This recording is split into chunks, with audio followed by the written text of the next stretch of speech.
हवेली तालुक्यातील सुरतापवाडी तलाठी कार्यालयात उघड झालेला प्रकार महसूल खात्याच्या विश्वासार्हतेला थेट तडा देणार आहे। या कार्यालयात खाजगी इस्मांचा दबदबा इतका वाढला आहे की संगणक, मेल आयडी, फेरफार, वही आणि आवक जावक रजिस्टर यांवर त्यांचा प्रत्यक्ष ताबा असल्याचे गंभीर आरोप समोर येत आहेत। अर्जदाराकडून मिळालेले अर्ज गायब, ईमेल प्राप्त नाही आणि सरकारी नोंदीमध्ये फेरफार अशी धक्कादायक परिस्थिती उघड झाली आहे। 8 एप्रिल 2024 रोजी मुख्यमंत्री, महसूल मंत्री, आयुक्त, जिल्हाधिकारी अशा 9 वरिष्ठ कार्यालयांना तक्रार देण्यात आली। सर्वांनी तक्रार स्वीकारली, पोच दिली आणि ती सुरतापवाडी तलाठी कार्यालयाकडे वर्ग केली। हे सर्व दस्तऐवज माझ्याकडे उपलब्ध आहेत, तरीही तलाठी कार्यालय एकच उत्तर देत राहते, अर्ज नाही का मेल मिळाला नाही, असे विशाल वाईकर यांनी सांगितले। 21 मे 2024 आणि 13 जून 2024 रोजीच्या पोचा, 10 एप्रिल आणि 4 जुलै 2024च्या तहसील कार्यालयाच्या नोंदी सर्व स्पष्ट सांगतात की अर्ज वर्ग केला आहे, पण तलाठी कार्यालय म्हणतं रेकॉर्डमध्ये नाही। म्हणजे अर्जदाराच्या हातात सर्व पुरावे पण कार्यालयाकडे अर्जच नाही। नमस्कार शेतकरी बांधवांनो, मी विशाल संभाजी वाईकर, सुरतापवाडी येथील तलाठी कार्यालयातील खासगी व्यक्तींच्या वर्चस्वाबाबत आणि तेथील अभिलेख, संगणक आणि इतर जे सरकारी डॉक्युमेंट्स असतील, फेरफार नोंदवया ज्या असतील ते हाताळण्याबाबत जो व्हिडिओ बनवला होता, ते व्हिडिओच्या अनुषंगाने हा पुढील व्हिडिओ मी बनवत आहे की सुरतापवाडी तलाठी कार्यालयामध्ये मी गेल्या 2023 मध्ये एक हरकत नोंदवली होती आणि हरकतीमध्ये त्या ठिकाणचं जे फेरफार झाला होता त्या फेरफाराबद्दल मी त्या हरकत नोंदवली होती।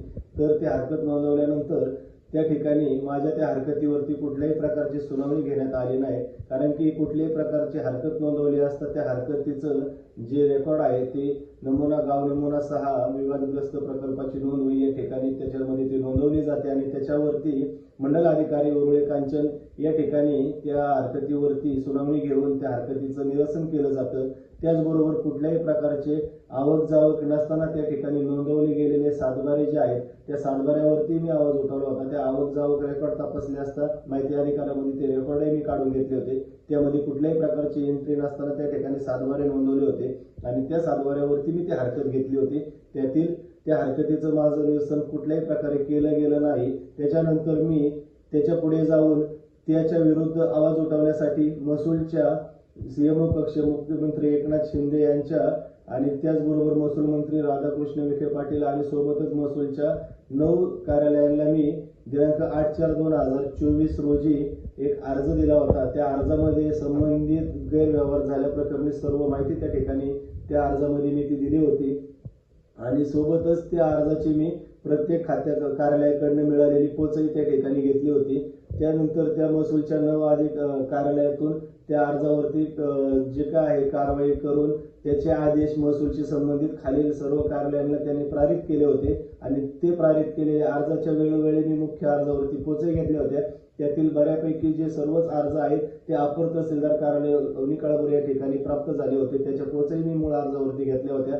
त्याच्यानंतर त्या ठिकाणचे लोणी काळभोर येथील जे काही तहसील कार्यालयातील अर्ज आहेत ते अर्ज पुढील कारवाईसाठी मंडल अधिकारी कार्यालय उरुळे कांचन आणि तलाठी कार्यालय सुरतापवाडी या ठिकाणी ते कारवाईसाठी वर्ग करण्यात आले होते। त्याच्यानंतर त्या अर्जाची जी स्थिती आहे ती पाहण्यासाठी मी सुरतापवाडी तलाठी कार्यालय या ठिकाणी गेलो असता त्या ठिकाणी सदर अर्ज प्राप्त झाले नाही असं मला सांगण्यात आलं। त्यावेळेस मी स्वतः 21/5/2024 रोजी त्या ठिकाणी सदर अर्जाची एक प्रत तलाठी कार्यालय सुरतापवाडी या ठिकाणी मी दिली होती। त्याच्यानंतर मंडल अधिकारी कार्यालयात गेल्यानंतर तिथेही तशाच प्रकारचं उत्तर आल्यानंतर त्या ठिकाणी सुद्धा मी त्या अर्जाची एक प्रत 13/6/2024 रोजी त्या कार्यालयात दिली होती।